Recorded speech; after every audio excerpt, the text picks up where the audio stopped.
Hey YouTube. Alright, so we're in the next video of the Camaro restoration, and you can see here this is after the 4-inch grinder with the wire brush. One of the Harbor Freight deals here.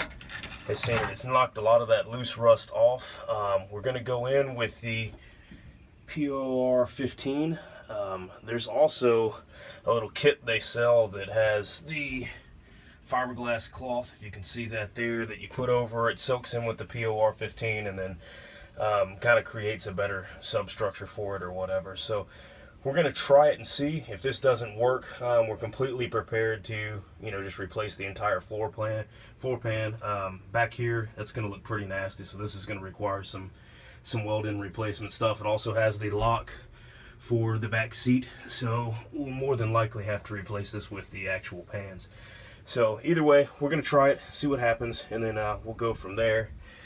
And you can see here, it's getting most of it. There's this tar buildup stuff around the drain plugs, so I got to clean all that kind of crap out, and we'll go from there, and hopefully I'll be able to splice the videos together, and the next stuff you see will be a little further in the process. Alright, thanks a lot. Okay, so we're back now after putting the POR 15 on the majority of the floor and some of the trunk. This was one quart container. Let's see here, we'll show the container.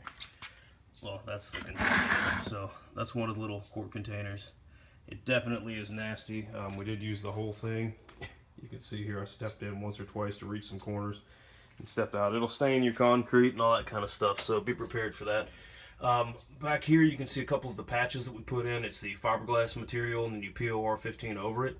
You can tell still that there's a hole right there at the tip of my finger that still needs to be plugged, and we've treated all of this area around the holes. We'll go back over and cut everything out that needs to have a full pan replacement, like this section here, and probably that section will need to have a good chunk of it replaced. So we'll order that stuff up and get it squared away later, but like that hole there probably will not require it. We'll just do a patch on it.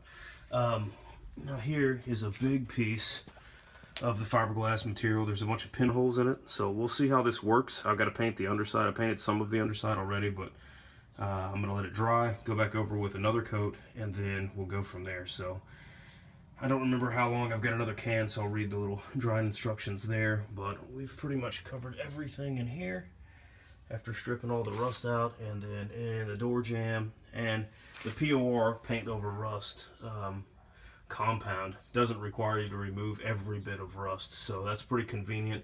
Some little nooks and crannies that this stuff will flow. It'll really help out when trying to treat that rust, so that'll be cool. Let's see, you can kind of see through there the part of the trunk that we've done.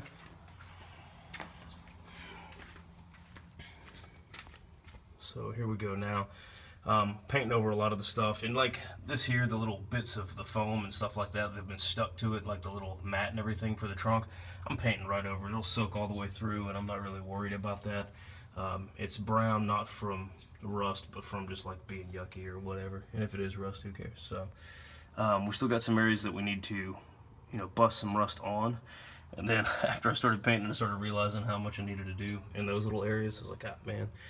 But it is what it is. A lot of this stuff was really easy with a brush and the little grinding wheel thing, so that's cool. And now it's all black, and of course I'll have the new carpet and padding and everything in there anyways. So next I'll have to figure out these areas and down here on the tracks and stuff. So alright, we will be back at the next little update.